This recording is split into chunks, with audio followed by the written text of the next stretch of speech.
La route serpentait entre les champs d'oliviers. L'air avait cette odeur d'herbe écrasée et de pierres chaudes qu'on ne trouve qu'au sud. J'avais coupé le moteur devant un vieux portail de fer, peint autrefois en verre, aujourd'hui rongé par le temps. Le vent faisait teinter les chênes, un bruit léger, presque timide. Au-delà, j'apercevais la maison. Un mas provençal aux murs pâles, flanqué d'un cyprès et d'un grand bassin d'eau bleu sombre. C'était ici que je devais passer quelques semaines, le temps de retrouver l'envie de créer. Amaury m'avait dit, d'un ton distrait au téléphone, que la maison serait vide, que son père voyageait souvent. J'avais souri en l'écoutant, sans imaginer que le silence pouvait être aussi dense. À peine entré, j'ai posé mes affaires dans la première chambre. Les volets battaient doucement sous la brise, un parfum d'argile et de poussière ancienne flottait dans l'air. Je me suis approché de la fenêtre. En bas, le bassin miroitait sous un ciel chargé. La pluie ne tombait pas encore, mais je sentais qu'elle viendrait bientôt. Le soir s'est installé lentement. Les cigales s'étaient tues, remplacées par le frémissement des feuilles. J'ai préparé un peu de pain, de fromage et une bouteille de vin ouverte à la hâte. Tout paraissait suspendu. Peut-être que c'est ce que j'étais venu chercher, une forme d'immobilité, un arrêt du monde. Après le repas, j'ai descendu les marches menant à la piscine. L'eau était d'un calme presque irréel. Je me suis déshabillé, sans réfléchir, puis j'ai plongé. La première gorgée d'eau froide a coupé mon souffle. Je me suis laissé aller sous la surface, les yeux ouverts, fixant la lueur trouble du fond. Il y avait dans cette immobilité quelque chose d'apaisant, un silence qui n'exigeait rien. Chaque mouvement de bras déplaçait un peu de lumière. Quand je suis remonté, le ciel s'était assombri, et une fine pluie commençait à tomber. Les gouttes frappaient la surface du bassin, dessinant des cercles qui s'effaçaient aussitôt. J'ai relevé la tête, et c'est alors que je l'ai vu. Un homme se tenait sous l'auvent de la terrasse. Il ne bougeait pas, silhouette droite, immobile, baigné dans la lumière chaude de la véranda.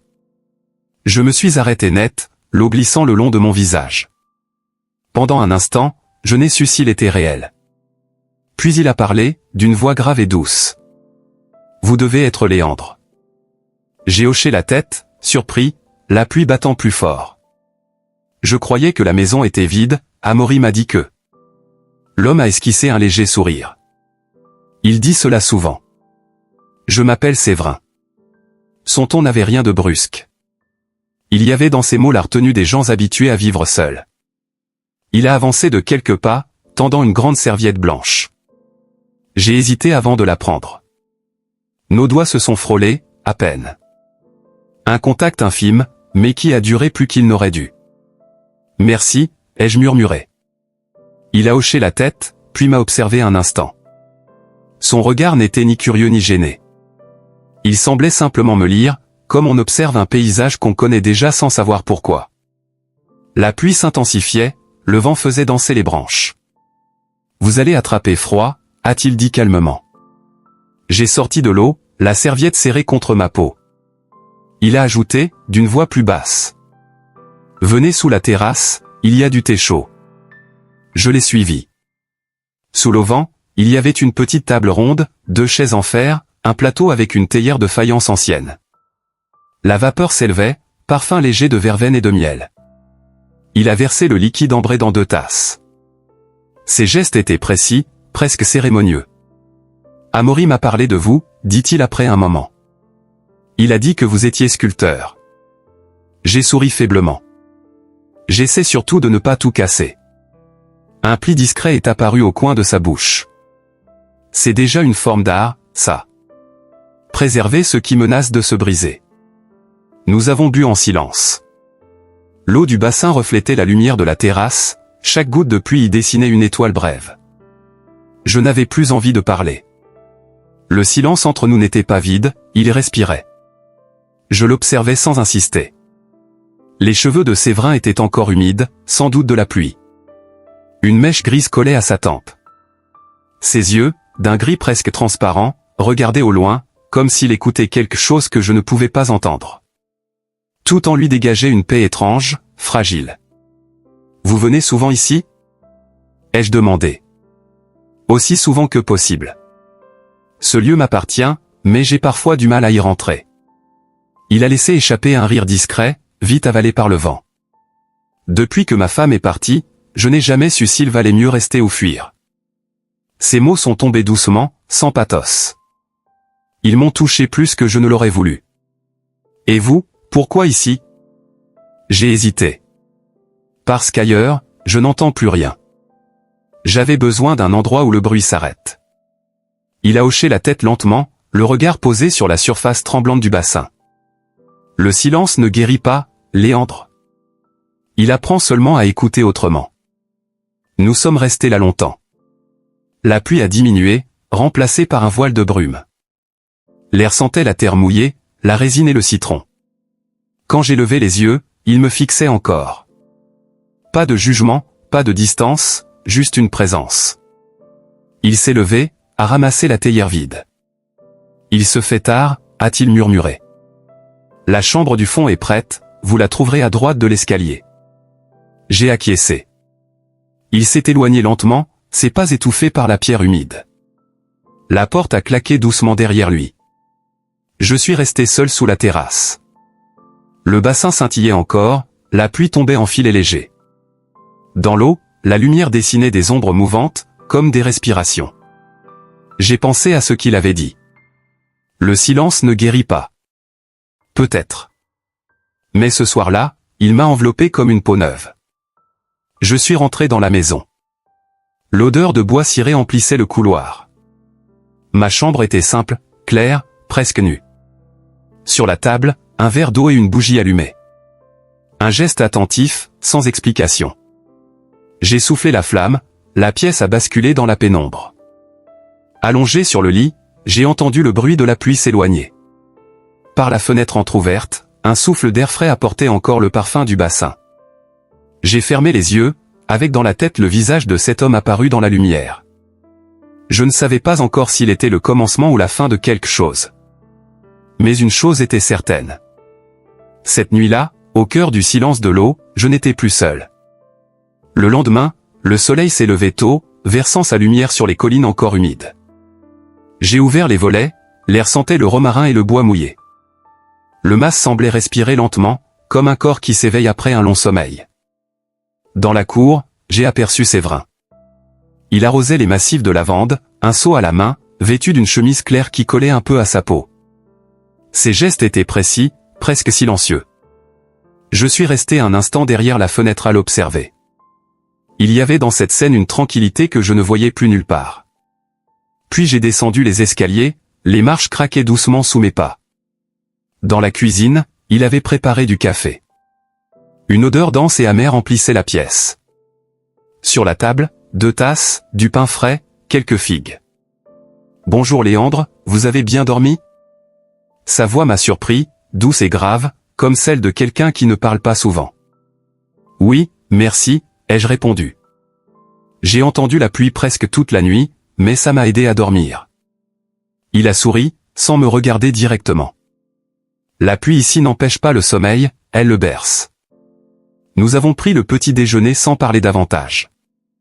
Chaque bruit de vaisselle, chaque souffle semblait avoir une place précise dans cette maison. Après le repas, il a sorti une vieille radio, posée sur le rebord de la fenêtre. Une chanson de Michel Legrand s'est échappée, fragile et légère. Le son craquait un peu, mais la mélodie rendait l'air plus doux. « Vous travaillez aujourd'hui » a-t-il demandé. J'ai serré, ai-je dit. Je ne sais pas encore quoi modeler. Peut-être quelque chose d'abstrait, juste une forme. Il a levé les yeux vers moi. L'abstraction est une façon honnête de dire qu'on cherche encore. J'ai ri doucement. C'est exactement ça. Je me suis installé dehors avec un bloc d'argile. Le soleil glissait sur mes doigts, la matière se réchauffait rapidement. Séverin s'est assis non loin, sur un banc, avec un carnet de croquis. Par moments, nos regards se croisaient. Il notait des lignes, des chiffres, peut-être des plans. J'essayais de comprendre la logique de ses traits, sans jamais oser lui demander. Le temps s'est dilaté. La lumière tournait lentement autour du jardin, les abeilles passaient près de l'eau. De temps à autre, je sentais qu'il me regardait, et cela me troublait sans que je puisse le nommer. Ce n'était ni désir ni curiosité, plutôt une reconnaissance muette, comme si nos silences se comprenaient déjà. Vers midi, il m'a appelé pour déjeuner. Il avait préparé une omelette aux herbes et un peu de salade du potager. Le goût simple m'a ramené à mon enfance. Nous avons mangé sur la terrasse. Il parlait peu, mais quand il le faisait, ses mots semblaient peser. Vous savez, m'a-t-il dit entre deux bouchées, construire un jardin ou une maison, c'est comme modeler une émotion. On lui donne une forme, puis on accepte qu'elle change avec le temps. J'ai hoché la tête. En sculpture, c'est pareil. On croit créer quelque chose de stable, mais la matière finit toujours par nous trahir. Son sourire a eu cette nuance d'accord que seuls les gens épuisés connaissent. L'après-midi, il s'est mis à réparer la rambarde en bois près du bassin. Je l'ai observé de loin. Ses bras se tendaient avec une lenteur concentrée. Il mesurait, clouait, et essuyait la sueur sur son front. Un instant, la lumière s'est posée sur son visage, et j'ai ressenti un vertige doux, une impression d'intimité interdite. J'ai repris mon travail, mais mes mains tremblaient. L'argile collait plus que d'habitude, refusant de prendre forme. J'ai laissé tomber les outils. Séverin a levé la tête. Tout va bien? Oui, juste la chaleur. Il a déposé son marteau, est venu jusqu'à moi, a pris un torchon posé sur la table. Laissez-moi voir. Il a pris mes mains, les a essuyées lentement. Ses doigts étaient rugueux, mais son geste délicat. Son regard s'est accroché au mien. Je n'ai pas bougé. Pendant une seconde, tout s'est arrêté. Le bruit des insectes, le vent, même le chant des oiseaux. Il a retiré ses mains, comme s'il s'était brûlé. L'argile demande de la patience, a-t-il dit simplement, puis il est retourné à son travail. Je suis resté là, incapable de me concentrer. Cette minute suspendue avait laissé une trace plus forte que je ne voulais l'admettre. En fin d'après-midi, nous avons partagé un verre de vin. La lumière baissait, dorée et douce. Il m'a raconté qu'il dessinait souvent des jardins qu'il ne construirait jamais, juste pour comprendre comment le vent passe entre les arbres. J'ai trouvé cette phrase belle, presque poétique. Amaury disait que vous ne supportiez pas de rester seul trop longtemps, ai-je glissé sans réfléchir. Il a baissé la tête, un rire court lui a échappé. Amaury parle de moi comme s'il me connaissait encore. Il oublie que les gens changent. Sa voix s'est voilée d'une mélancolie tranquille. Quand on perd quelqu'un, on se reconstruit avec des morceaux de silence. Je n'ai rien répondu. Je connaissais ce sentiment, ce besoin de se taire pour ne pas réveiller la douleur. Nos verres se sont vidés. Le ciel devenait rose. Après le repas, j'ai marché jusqu'à la piscine. L'eau reflétait les derniers reflets du jour. Le vent agitait à peine la surface. Derrière moi, j'ai entendu ses pas. « Vous aimez cet endroit ?» a-t-il dit calmement. « Oui, il me rend plus léger. » Il a regardé l'eau, les reflets mouvants, et a ajouté. « C'est un piège aussi. On s'y croit libre, mais on finit par se noyer dans sa propre paix. » Ces mots m'ont surpris. Il n'y avait ni ironie ni tristesse, seulement une vérité nue. « Vous parlez souvent comme un poète », ai-je soufflé. « Non », a-t-il dit, comme quelqu'un qui essaie de comprendre pourquoi il respire encore. Un silence plus profond s'est installé. Je sentais derrière lui un passé que je n'osais pas toucher. Peut-être que c'est cela qui me fascinait, cette distance fragile qu'il laissait entre lui et le monde. Je me suis assis au bord du bassin. Il est resté debout un moment, les mains dans les poches, puis a dit.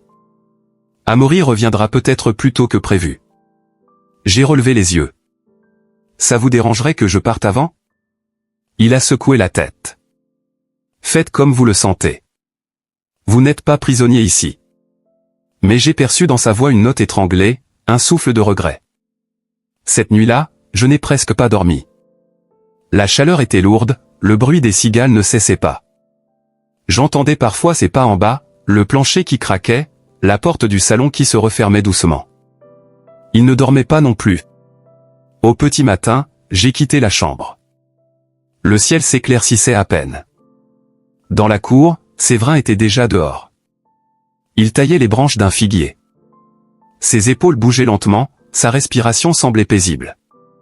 Je l'ai rejoint sans rien dire. Il m'a tendu un sécateur. Aidez-moi. Nous avons travaillé côte à côte, sans échange inutile. Nos mains se frôlaient parfois quand nous ramassions les feuilles tombées. À un moment, il s'est arrêté. « Vous avez des mains faites pour créer » a-t-il dit, la voix basse. « Pas pour porter des outils. »« Et vous » ai-je répondu, « des mains faites pour bâtir, pas pour rester immobile. » Il a souri, cette fois avec une chaleur différente, moins prudente. Vous voyez, on finit toujours par reconnaître ce qui manque chez l'autre. Je n'ai rien ajouté. Le soleil se levait derrière la colline, inondant le jardin d'or pâle. L'eau du bassin étincelait à quelques mètres, comme un miroir. J'ai compris que ma place ici n'était plus seulement celle d'un invité. Quelque chose d'autre avait commencé, quelque chose que ni lui ni moi n'avions prévu. Et pourtant, au fond, je savais déjà que ce calme n'allait pas durer. Le jour s'était étiré sans fin, lourd de chaleur et de silence. Le ciel, d'un bleu trop fixe, annonçait l'orage. Tout dans l'air semblait attendre quelque chose. J'avais travaillé dehors jusqu'à ce que la lumière se fasse cuivre. Les collines vibraient sous le vent. Dans le jardin, les branches du figuier remuaient sans ordre. Même l'eau du bassin paraissait nerveuse. Vers la fin de l'après-midi, Séverin réparait le portail du potager. Ses gestes étaient rapides, précis, presque irrités. Je sentais son agacement, sans savoir s'il venait du bois récalcitrant ou de quelque chose de plus profond. J'ai proposé mon aide, il a refusé d'un signe bref. Nous étions comme deux cordes tendues, prêtes à vibrer au moindre souffle. Quand la pluie a commencé, j'étais assis près de la table, mon carnet ouvert mais vide. Les premières gouttes ont frappé le toit, lentes puis soudain furieuses. Séverin est entré, trempé jusqu'aux épaules. Il a posé sa veste sur la chaise, ses cheveux mouillés collaient à son front. « L'orage va durer » a-t-il dit. Sa voix était calme, mais je percevais un reste de tension. Nous avons fermé les fenêtres. Le vent s'infiltrait malgré tout, apportant une odeur de terre et de métal. Dans la pénombre, la maison avait pris une respiration plus lourde. J'ai allumé une bougie. La flamme tremblait, dessinant des ombres mouvantes sur les murs. Il s'est assis en face de moi. Le silence pesait, plus dense que d'habitude. Dehors, la pluie tombait à verse. Je regardais les gouttes couler sur la vitre, incapable de suivre une direction unique. « Vous n'aimez pas les orages » ai-je demandé. « Je les aime trop » a-t-il répondu. Il me rappelle que tout peut se casser sans prévenir. Un éclair a traversé la pièce, suivi d'un fracas de tonnerre. La lumière a vacillé, puis tout s'est éteint. Nous sommes restés dans l'obscurité. Je sentais son regard sur moi. Le fusible a sauté, a-t-il dit calmement. Je vais vérifier au sous-sol. Je me suis levé aussitôt. Je viens avec vous. Nous avons traversé le couloir plongé dans la pénombre. Le parquet grinçait sous nos pas. Au fond, une porte menait vers l'escalier du sous-sol. L'air y était plus frais, saturé d'humidité. Il tenait une petite lampe torche. Son faisceau vacillait sur les murs. Des outils pendaient, des câbles s'entremêlaient. « Tenez la lampe » m'a-t-il dit. Je l'ai pointé vers le boîtier métallique. Ses mains ont cherché les interrupteurs. L'eau goûtait quelque part. Le bruit régulier remplissait l'espace, presque apaisant. Soudain, il s'est tourné vers moi. Nos visages n'étaient qu'à quelques centimètres. Le faisceau éclairait ses yeux, d'un gris très clair. Je sentais l'odeur de la pluie sur sa peau, un mélange de bois, de savon et de terre. Mon cœur battait trop vite. Il a murmuré. « Vous tremblez. » Ce n'est rien. J'ai voulu détourner le regard, mais il ne bougeait pas. Sa main a effleuré mon poignet, d'abord pour m'aider à mieux tenir la lampe, puis elle est restée. Le geste n'avait rien de brusque. C'était comme une réponse à une question que personne n'avait posée. Un autre éclair a frappé. La lumière blanche a traversé la fenêtre du sous-sol, aveuglante. Pendant une seconde, tout s'est arrêté. Puis le tonnerre a rugi si fort que j'ai sursauté. Sa main s'est refermée sur la mienne, fermement, sans un mot. Je ne sais pas ce qui a basculé à cet instant. Peut-être l'équilibre fragile de nos silences. Peut-être le poids des jours précédents, trop plein de retenue. Quand j'ai relevé la tête, il était tout près. Ses lèvres ont bougé à peine. « Léandre » Entendre mon prénom dans sa bouche m'a coupé le souffle. Tout en moi s'est tendu, attiré et terrifié à la fois. Il a posé une main sur ma nuque. Sa paume était chaude, sa respiration courte. Je n'ai pas bougé. L'air vibrait entre nous, saturé de pluie et de tension. Alors il m'a attiré contre lui, lentement, comme s'il craignait de me briser. Son torse touchait mon dos. Ses bras m'ont enveloppé, sans violence, mais avec une certitude tranquille. Je sentais battre son cœur, régulier, lourd. Ma tête reposait contre son épaule. Je voulais parler, dire quelque chose, mais aucun mot ne venait. L'eau tombait sur le toit du sous-sol, rythmant ce silence épais. Ses doigts ont glissé le long de mon bras, jusqu'à ma main. J'ai fermé les yeux. Je crois que c'est moi qui ai bougé le premier. Je me suis retourné, à moitié, et nos visages se sont trouvés. Le faisceau de la lampe éclairait à peine son profil. Ses yeux ne demandaient rien, ils constataient simplement ce qui existait déjà. Nos lèvres se sont effleurées. Une fois. Puis encore. Un contact trop bref pour être une promesse, trop vrai pour être un accident. Le goût de la pluie s'était glissé entre nous. Ses doigts ont frôlé ma joue, un geste hésitant, presque tremblant. Quand il s'est écarté, j'ai voulu le retenir, mais il a secoué la tête. On ne devrait pas, a-t-il soufflé. Je sais. Nous sommes restés là, à respirer dans la pénombre. Le bruit du tonnerre couvrait nos silences. J'ai senti sa main se retirer lentement. Il a rallumé le disjoncteur. La lumière est revenue d'un coup. La lampe torche a glissé au sol. Il s'est redressé, m'a regardé quelques secondes, puis a murmuré. Il faut que je voie si tout fonctionne en haut. Il est parti sans se retourner. J'ai ramassé la lampe, incapable de bouger tout de suite. Ma peau brûlait encore là où il m'avait touché. Quand je suis remonté, la maison était baignée d'une clarté vacillante. La pluie continuait, plus calme. J'ai vu son ombre passer dans le couloir, silhouette longiligne, indéchiffrable. Il s'est arrêté devant la porte du salon, puis a disparu dans sa chambre. Je suis resté seul dans la cuisine, les mains tremblantes. Le vin dans la carafe brillait sous la lumière retrouvée. J'ai bu une gorgée, pour chasser le goût de peur et de désir mêlés. Plus tard, je suis sorti sur la terrasse. Le jardin luisait sous la pluie. Le bassin renvoyait des éclats mouvants, comme un miroir d'argent. J'ai marché jusqu'à l'eau, pieds nus sur la pierre froide. Tout autour, le vent portait encore l'odeur de la tempête. Je me suis penché, j'ai plongé la main dans le bassin. L'eau était tiède, presque vivante. J'ai fermé les yeux. Derrière mes paupières, tout revenait, le souffle de Séverin, sa voix basse, son étreinte. Quand j'ai relevé la tête, j'ai cru voir son reflet dans la vitre de la terrasse, mais ce n'était que mon ombre, déformée par la lumière. Le tonnerre s'éloignait déjà. Je suis rentré, trempé jusqu'à la taille. Dans ma chambre, j'ai cherché mon carnet. Les mots tardaient à venir. Puis une phrase s'est imposée, simple, nette. Il y a des tempêtes qu'on ne fuit pas, parce qu'elles portent un visage. Je l'ai écrite, puis refermée aussitôt, comme on cache une blessure encore ouverte. La nuit s'est étirée. J'entendais parfois un craquement dans le couloir. Peut-être un pas, peut-être le bois qui réagissait au froid.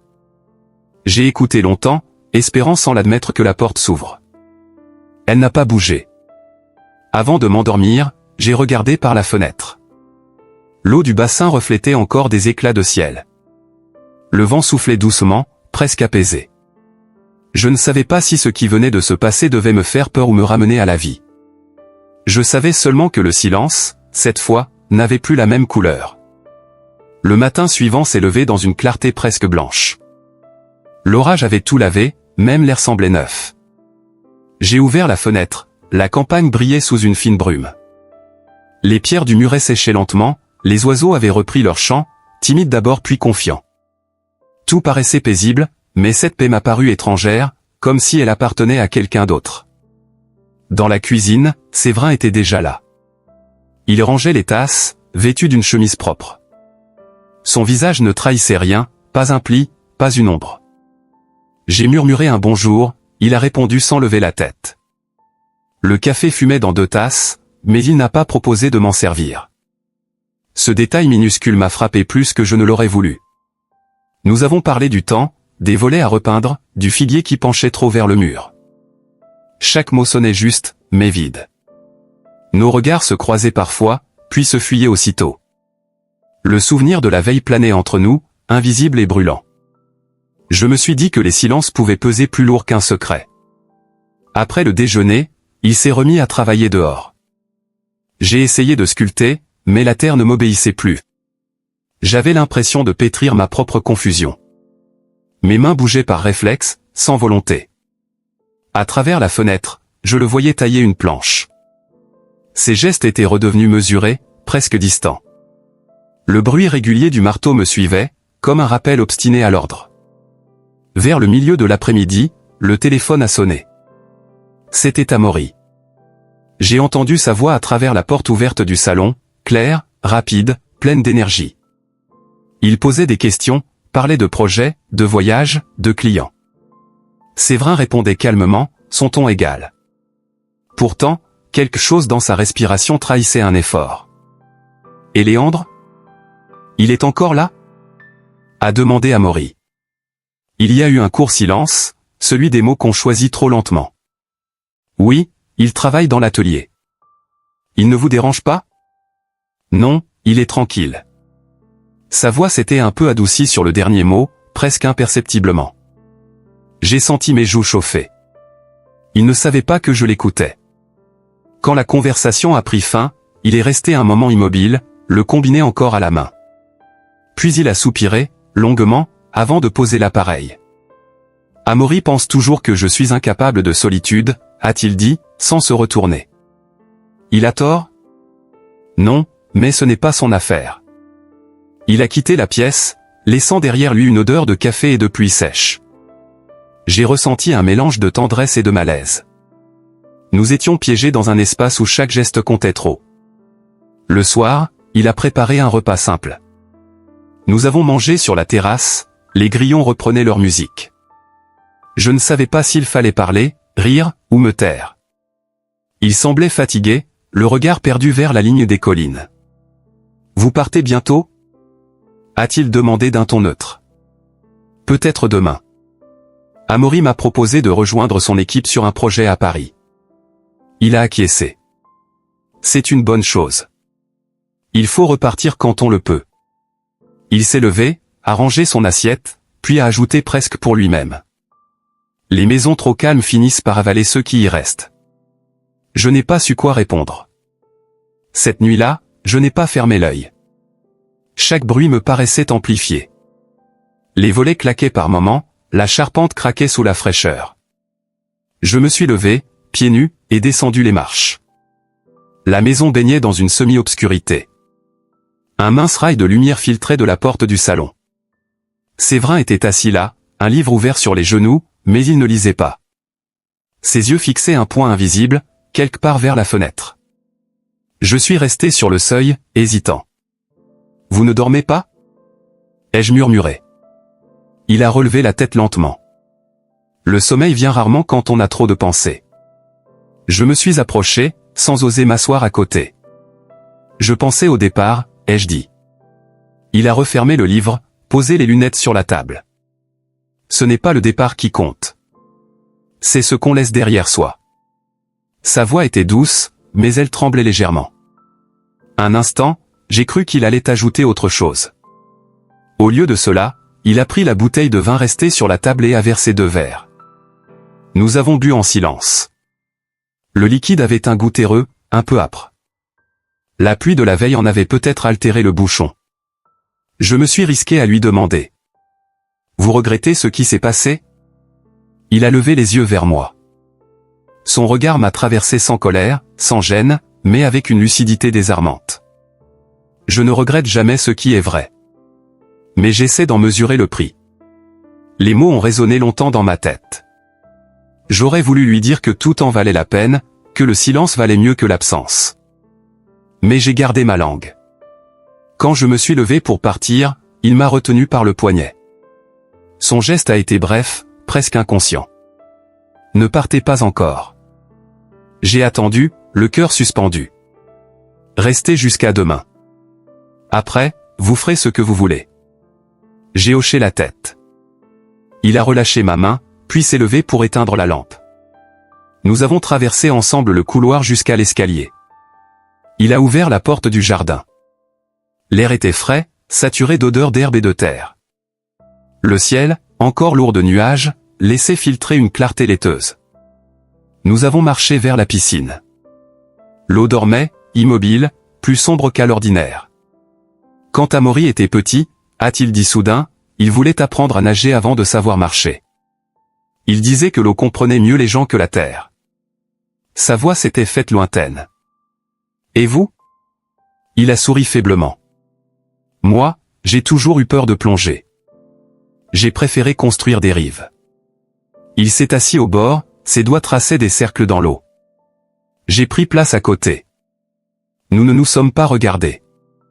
L'air vibrait d'un murmure discret, le souffle de la nuit mêlé au clapotis. Vous devriez dormir un peu, ai-je murmuré. Vous aussi. Il a tourné la tête vers moi, ses yeux reflétaient la lumière des nuages. Ce regard n'avait rien de tendre ni de distant, il était simplement présent, sans défense. J'ai senti que quelque chose en lui se battait encore, entre l'envie et la raison. J'aurais voulu tendre la main, mais j'ai eu peur de ce que cela signifierait. Un bruit a rompu le silence, le claquement d'une fenêtre restée ouverte. Il s'est levé brusquement, a ramassé sa veste, et a murmuré. « Bonne nuit, Léandre. » Je l'ai regardé disparaître dans la maison, silhouette glissante entre les ombres. Je suis resté seul, le dos contre la pierre froide, les genoux ramenés contre ma poitrine. Le vent soulevait des feuilles dans la cour. Le reflet de la lampe du salon vacillait sur la surface du bassin. Tout me paraissait irréel, comme si la veille n'avait été qu'un rêve. Pourtant, chaque geste, chaque parole s'imprimait dans ma mémoire avec la précision d'un dessin. J'ai fermé les yeux. Dans le bruit du vent, j'ai cru entendre sa voix encore, faible mais distincte, rester jusqu'à demain. Et je me suis demandé, en regardant l'eau trembler sous la brise, si demain serait assez long pour apaiser ce que la nuit venait de réveiller. Je suis parti le lendemain matin, très tôt. Séverin dormait encore, ou du moins je l'espérais. Le ciel était clair, l'air frais, l'odeur des pins emplissait la route. Je n'ai pas regardé derrière moi. À chaque virage, le mas disparaissait un peu plus, avalé par les collines. Quand je suis arrivé en ville, tout semblait trop rapide, trop bruyant. J'ai travaillé sans conviction, j'ai vu des gens sans les regarder. Les jours ont passé, légers et vides à la fois. Amaury m'a appelé un soir. Sa voix était vive, il parlait d'investisseurs, de départ, de projets à venir. Puis il a ajouté, sur un ton plus doux. Mon père a l'air de s'ennuyer sans toi. Il dit que la maison paraît plus grande. J'ai ri, pour masquer ce que ces mots provoquaient en moi. J'ai répondu quelque chose d'indifférent. Mais le lendemain, je n'ai pensé qu'à ça. Quelques semaines plus tard, Amaury m'a demandé un service. Il partait à l'étranger et avait oublié des dossiers dans le bureau de son père. Je devais passer les récupérer. J'ai accepté avant même de réfléchir. Le train m'a ramené vers le sud, lentement. Par la fenêtre, le paysage changeait de teinte. Les champs se succédaient, dorés, puis gris, puis verts. Le ciel se chargeait de nuages, lourds et épais. Il allait pleuvoir. J'ai souri malgré moi. En arrivant près du mas, la lumière s'était adoucie. L'air portait cette humidité familière, mélange d'eau et de lavande. Le portail grinçait toujours. J'ai traversé la cour, hésitant à frapper. Avant que je ne le fasse, la porte s'est ouverte. Séverin était là. Il m'a regardé comme si le temps n'avait pas bougé. Son visage paraissait un peu plus fatigué, mais ses yeux, eux, avaient gardé la même lumière. « Je m'attendais à vous plus tôt », a-t-il dit simplement. Amaury m'a demandé de récupérer quelques papiers. Il a hoché la tête. « Je sais. » Il m'a prévenu. « Entrez, il va pleuvoir. » La maison n'avait pas changé. L'odeur du café, le parquet ciré, la lumière qui entrait en biais. Chaque détail me revenait avec une précision presque douloureuse. Nous avons échangé quelques banalités. Il m'a servi du thé. Les tasses tièdes fumaient entre nous, et le silence avait retrouvé sa place, discret, familier. Vous travaillez à Paris maintenant? Un peu. Je prépare une exposition. Il a eu un sourire bref. Vos sculptures étaient déjà prêtes, il ne vous manquait qu'un sujet. Je n'ai pas répondu. Le tonnerre a grondé au loin. La pluie est tombée soudainement, dense, drue. J'ai regardé par la fenêtre, les gouttes frappaient la surface de l'eau ancrée en mille cercles. Séverin s'est approché. Les lampes du bassin sont encore capricieuses, a-t-il dit. Elles s'éteignent toujours quand il pleut. J'ai souri. Certaines choses ne changent pas. Certaines ne doivent pas changer, a-t-il murmuré. Nos regards se sont croisés. J'ai senti une tension revenir, la même qu'autrefois, mais différente aussi. Moins de peur, plus de calme. Il m'a demandé si je voulais rester dîner. J'ai accepté. Le repas a été simple. Du pain, du fromage, un peu de vin. Il parlait plus qu'avant, me racontait les travaux qu'il avait entrepris, les gens du village, les saisons qui passaient trop vite. J'écoutais, sans vraiment suivre, absorbé par la manière dont il bougeait ses mains, la lumière sur sa peau. Après le repas, il a proposé de sortir un moment. La pluie s'était adoucie, le jardin brillait. Nous avons marché jusqu'à la piscine. L'eau reflétait les éclairs lointains. Il s'est arrêté au bord, fixant la surface. Chaque fois qu'il pleut, je repense à cette nuit, a-t-il dit d'une voix basse. Moi aussi. Il a soupiré. J'ai voulu croire que c'était une erreur, une faiblesse, mais ce n'était ni l'un ni l'autre. C'était juste vrai. Je n'ai pas bougé. Le vent s'est levé, soulevant les feuilles humides. Alors pourquoi me l'avoir caché? Ai-je murmuré. Il a tourné la tête vers moi. Parce qu'il y avait Amaury, parce qu'il y avait trop de choses que je ne pouvais pas risquer. Et aussi parce que je ne voulais pas que vous regrettiez. Je me suis approché, lentement. Ce que je regrette, c'est d'être parti sans dire que je voulais rester. Un silence long nous a enveloppés. Il a fermé les yeux un instant, comme s'il goûtait ses mots. Puis il a posé une main sur mon épaule. Je ne sais pas ce qu'on doit faire de tout ça. Peut-être rien, ai-je répondu. Peut-être juste le laisser exister. Il a acquiescé, presque imperceptiblement. La pluie tombait plus doucement. Des gouttes glissaient de ses cheveux sur sa nuque. J'ai levé la main pour les effleurer. Il n'a pas reculé. Nous sommes restés ainsi, immobiles, sous le ciel argenté. Puis il m'a attiré contre lui. Ses bras se sont refermés, lents, assurés. J'ai senti la chaleur de son corps contre le mien, le battement régulier de son cœur. Vous croyez encore qu'on ne doit pas? Ai-je demandé dans un souffle. Je ne crois plus à ce qu'on doit ou non, a-t-il répondu. Je crois à ce qu'on peut supporter. Ses lèvres ont frôlé ma tempe, puis ma bouche. Le baiser a été lent, sans urgence. Il avait le goût de pluie et de patience. Rien de violent, rien de caché. Une vérité douce, nue, presque apaisante. Quand il s'est détaché, j'ai vu dans ses yeux une fatigue ancienne mêlée d'une lumière nouvelle. Demain, Amaury passera peut-être, a-t-il murmuré. Je ne veux pas qu'il souffre. Je comprends. Mais je ne veux pas non plus recommencer à mentir. Nous avons marché jusqu'à la terrasse. L'orage s'éloignait. L'air sentait la terre mouillée.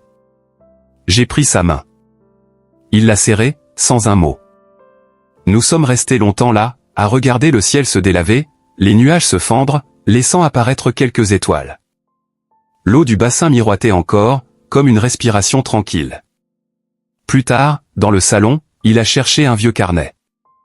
Il l'a ouvert, m'a montré une page. Un dessin au crayon, rapide, presque effacé. C'était moi, assis près du bassin, le dos tourné, un soir de juin. Vous l'aviez fait quand? Le lendemain de votre départ. Il a souri tristement. Je ne savais pas quoi faire de ce vide, alors je l'ai rempli de traits. Je n'ai pas su répondre.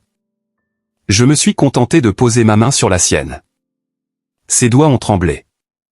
Le lendemain matin, la pluie avait cessé. Le ciel était clair, lavé. Il préparait le café, calme, presque joyeux. J'ai rassemblé mes affaires, mais sans hâte. Avant de partir, il m'a accompagné jusqu'au portail. Vous reviendrez? A-t-il demandé. Oui. Pas seulement pour Amaury? Non. Il a hoché la tête, un sourire discret aux lèvres. Alors laissez la porte du cœur entr'ouverte. On ne sait jamais quand la pluie revient. Je suis parti. La route brillait encore, parsemée de flaques. À travers le rétroviseur, j'ai vu le mas s'éloigner. Devant la maison, Séverin restait immobile, silhouette claire sur le fond du ciel. Plus tard, dans le train, j'ai rouvert mon carnet. J'y ai noté une seule phrase. Certains amours n'ont pas besoin d'avenir pour exister, il leur suffit de tenir debout sous la pluie. J'ai refermé le cahier, le cœur apaisé. Dehors, le paysage glissait lentement. Le soleil revenait sur les champs, lavant le monde comme un souvenir qui refuse de disparaître. Et dans ce silence retrouvé, j'ai compris que la paix ne naît pas de l'oubli, mais de la reconnaissance de ce qui reste vivant malgré tout. Merci d'avoir écouté cette histoire sur MEN in Love. Dans chaque regard, dans chaque silence, il existe une vérité que personne n'ose nommer. Léandre et Séverin ont appris que l'amour n'a pas toujours besoin d'un futur pour être réel, qu'il suffit parfois d'un instant sous la pluie pour tout comprendre. Si cette histoire vous a touché, abonnez-vous pour découvrir d'autres récits où la tendresse et le courage s'entrelacent. Sur MEN in Love, chaque émotion compte, chaque souffle devient une confession. Parce que l'amour, même silencieux, mérite toujours d'être entendu.